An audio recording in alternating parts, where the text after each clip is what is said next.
गुरुजी राधे राधे जी। गांव में कहते हैं कि लड्डू गोपाल को घर में नहीं रखना चाहिए मेरे यहाँ। फिर गांव के लोगों के हिसाब से घर में किसको रखना चाहिए? नहीं, उनके हिसाब से किसको रखे, पूछे नहीं आपने इस सवाल? नहीं, हम उन लोग के मुंह नहीं लगना चाहते। अरे राम राम, बस वही पूछेंगे, तुम भी तो कुछ पूछा करो। 3 साल से भक्ति कर रहे हैं लड्डू गोपाल का, हम पूरा सब कुछ करते हैं, अपने पति परमेश्वर का भी सब कुछ करते हैं। और गांव में सब मेरी जेठानी तो सब जने क्या कहते कि बड़ी पुजारी बनी है, भक्ति बनी है, जब गलती करती थी सब भूल गई है, वो सब कुछ क्या क्या कहते हैं हमको। कौन बोलता है? जिससे जेठानी मेरी है और अगल बगल की।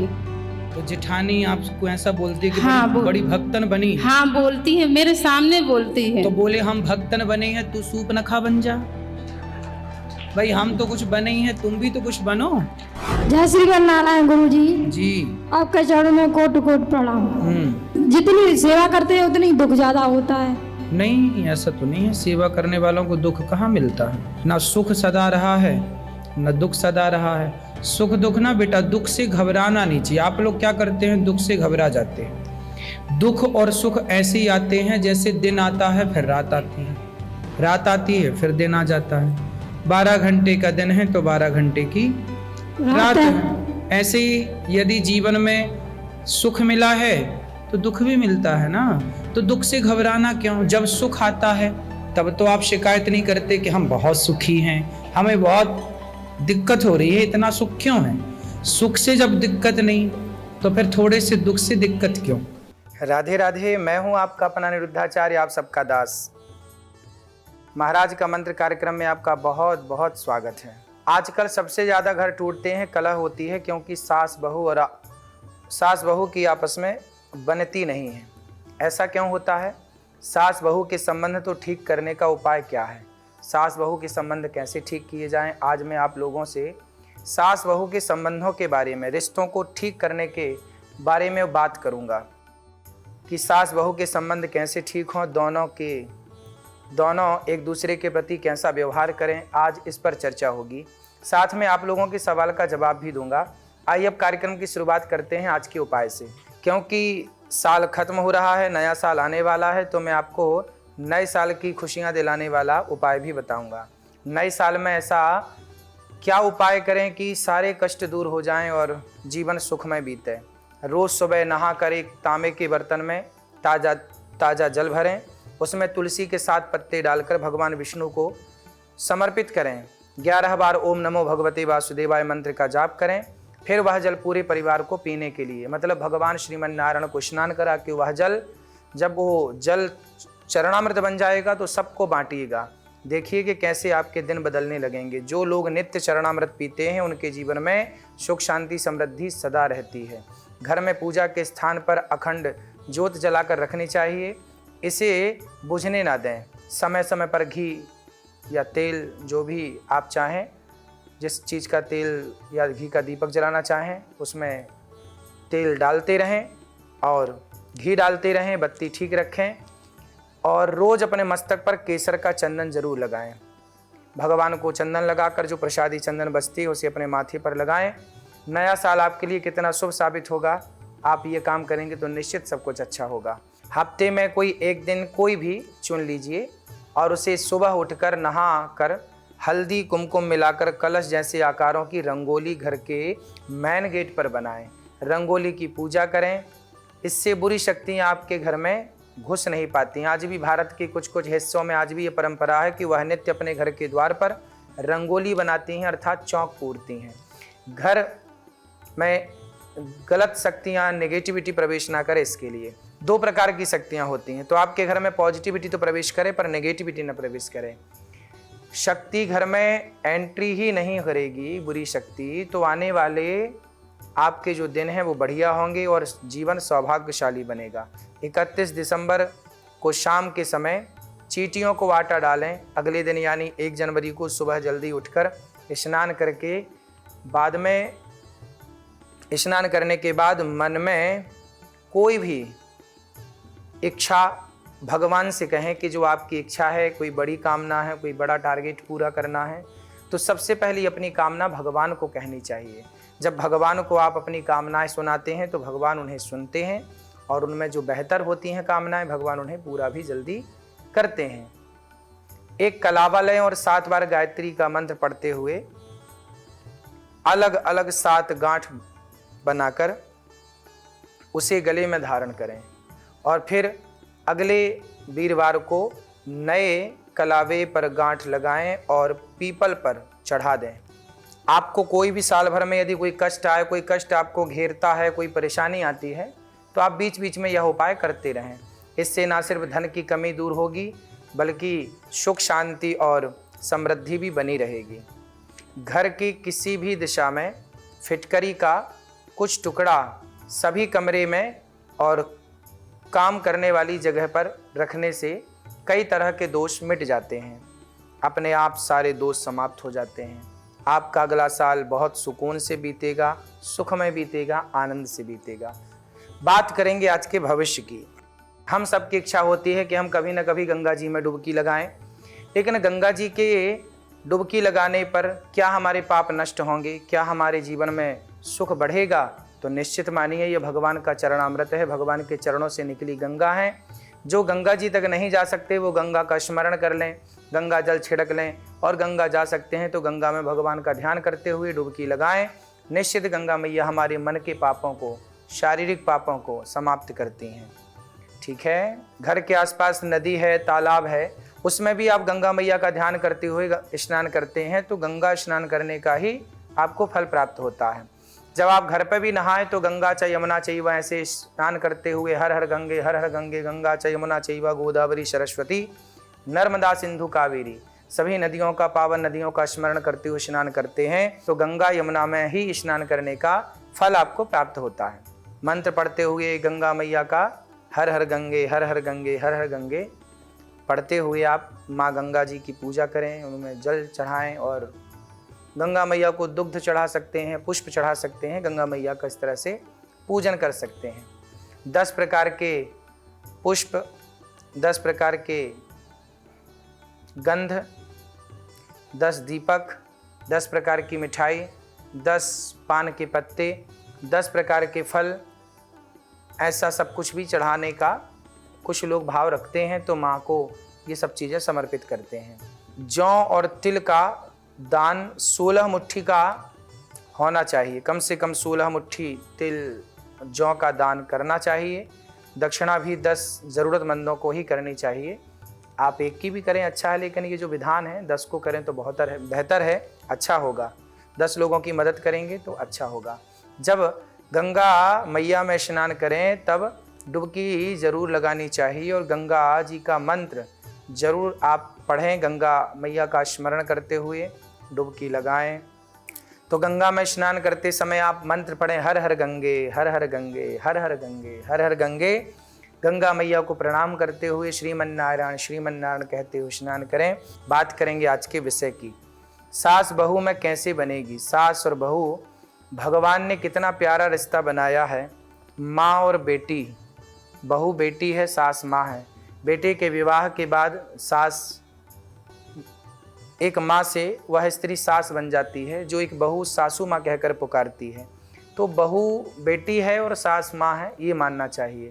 एक तरह से देखें तो ये पवित्र रिश्ता है माँ बेटी का, क्योंकि एक स्त्री जो आपके बेटे से विवाह करती है वो अपने पति के साथ साथ पूरे परिवार को अपना मानती है।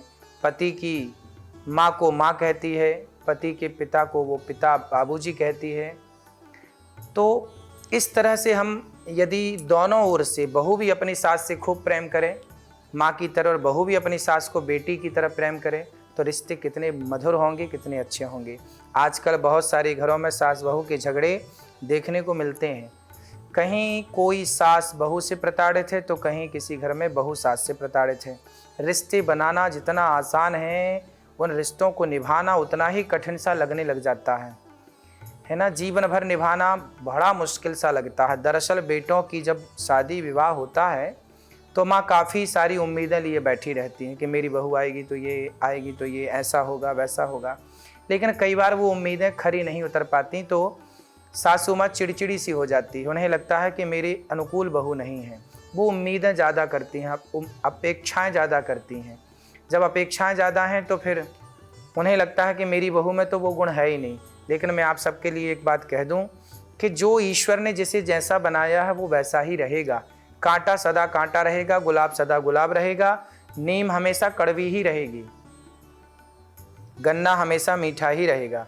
इसलिए मेरी बात माने तो आप लोग बड़े प्रेम से, सास कैसी है उसे वैसे ही स्वीकार कर लें, चिड़चिड़ी है तो चिड़चिड़ी स्वीकार कर लें, बहू जैसी है वैसी स्वीकार कर लें, और बेहतर तरीके से।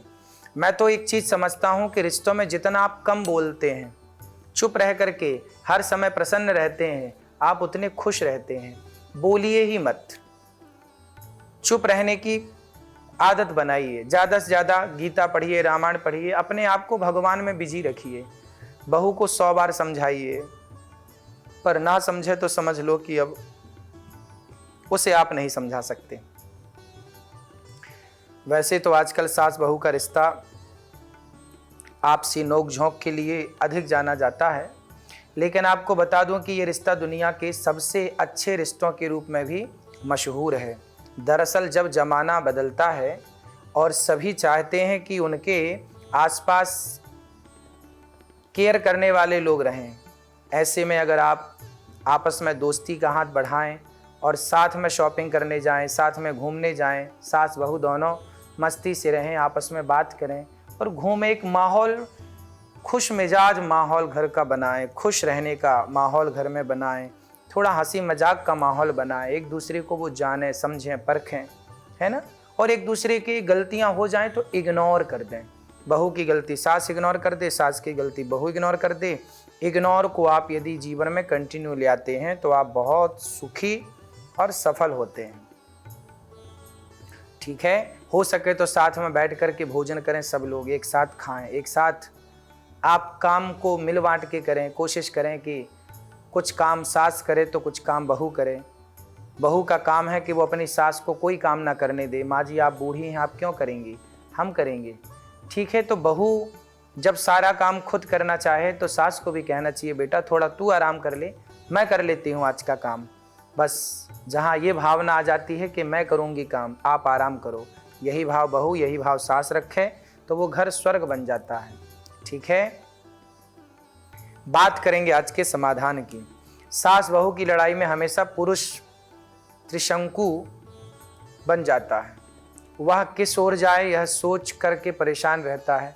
माँ की ओर जाए तो पत्नी नाराज, पत्नी की ओर जाए तो माँ नाराज। पुरुष करे तो करे क्या, इसलिए पुरुषों को हार्ट अटैक ज़्यादा आता है। वो पुरुष क्या करे, पत्नी की तरफ जाता है तो माँ नाराज होती है, तू तो पत्नी का गुलाम हो गया। और माँ की तरफ जाए तो पत्नी बोलती है मैं मायके जा रही हूँ, तुम तो माँ के साथ रहो, या मुझे रखो या अपनी माँ को रखो। प्रेम से रह लेने में कितना अच्छा है ना, कितने अच्छे से रिश्ते निभ जाते हैं, कितने अच्छे से हम जीवन जी लेते हैं। जीवन इतना भी परेशान नहीं करता जितना परेशान आज लोग हैं। इतना भी तो परेशान नहीं करता ना जीवन जितना आजकल लोग परेशान हो जाते हैं। संबंधों को मधुर बनाने के लिए तांबे के लोटे में जल भरें और पहले अपनी सास के हाथ में तथा बाद में बहू अपने हाथ से उसे स्पर्श करें और तुलसी के पौधे में डाल दें। यह काम रोज करें, बस रविवार के दिन ऐसा ना करें। सास बहू का झगड़ा यदि ज़्यादा है तो आप ना दोनों रामचरितमानस का पाठ किया करिए। और रामचरितमानस का पाठ यदि आप करेंगे तो रामचरितमानस की एक चौपाई है, जब ते राम ब्याह घर आए, नित नव मंगल मोद बधाए। इस चौपाई का पाठ करने से आपके रिश्ते मधुर होते हैं। और सास बहू दोनों मिलकर के रामचरितमानस पढ़िए। यदि आप सुंदरकांड का पाठ करते हैं तो आपके रिश्ते बहुत सुंदर होंगे। सास भी सुंदरकांड का पाठ करे, बहू भी। यदि आप सुंदरकांड का पाठ करते हैं तो आपके रिश्ते निश्चित अच्छे होंगे और बहुत अच्छे से आपका जीवन व्यतीत होगा। भोजन करते समय सास को पहले बहू भोजन कराए तो कभी बहू को सास कहे कि बेटा तुम भोजन कर लो, आज हम तुम्हें परोसती हैं। कभी सास बहू की पसंद का भोजन बनाए तो कभी बहू सास की पसंद का बनाए। सास बहू दोनों शुक्ल पक्ष के प्रथम बृहस्पतिवार के दिन से माथे पर हल्दी या केसर की बिंदी लगाना शुरू करें। ऐसा करने से संबंधों में सुधार होगा और घर में शांति का माहौल बना रहेगा। संबंधों को मधुर बनाने के लिए दोनों लोग एक साथ में हंसती मुस्कुराती तस्वीर को फ्रेम करके लगाएं और घर के नैऋत्य कोण अथवा पश्चिम दिशा में लगा दें। ऐसा करने से दोनों के बीच में कभी भी मतभेद नहीं होगा और आपस में प्रेम बना रहेगा। बहू माँ दुर्गा या माँ गौरी को सुनहरे लाल रंग की साड़ी अर्पित करें। उसके बाद उस साड़ी को अपनी सास को भेंट करें। यही काम सास भी करें। ऐसा करने से सास बहू के बीच तनाव में कमी होगी। मंगलवार को सूजी का हलवा बनाएं और मंदिर के घर बैठे गरीबों में बांट दें। ऐसा करने से भी रिश्तों में मधुरता आएगी। रोटी में गुड़ मिलाकर चने डालकर सास बहू अपने हाथों से स्पर्श करें और शाम को गाय को खिलाएं। ऐसा करने से भी झगड़ा समाप्त होता है। 2 तुलसी के पत्ते पानी से धोकर रोज पूजा के पास रखें। पूजा के स्थान पर 21 बार गायत्री मंत्र पढ़कर, पुरुष वर्ग गायत्री मंत्र पढ़कर यदि यज्ञोपवीत हुआ है तो 1 पत्ता सास को 1 पत्ता बहू को खिलाने से भी ये झगड़े खत्म हो जाएंगे। रविवार के दिन तुलसी वाला उपाय बिल्कुल ना करें।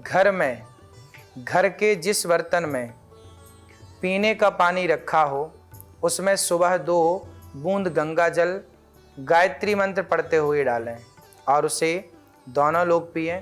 ऐसा करने से झगड़ा समाप्त होगा। बात करेंगे आज के वार्तालाप की।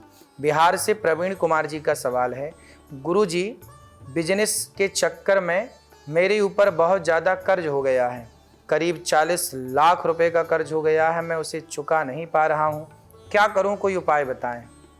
देखिए, कर्ज ज़्यादा हो गया है तो पहला तो हम सब क्या करें कि पैसे उधार लेना बंद करें और मेहनत ज़्यादा करें, ज़्यादा पैसा कमाएं।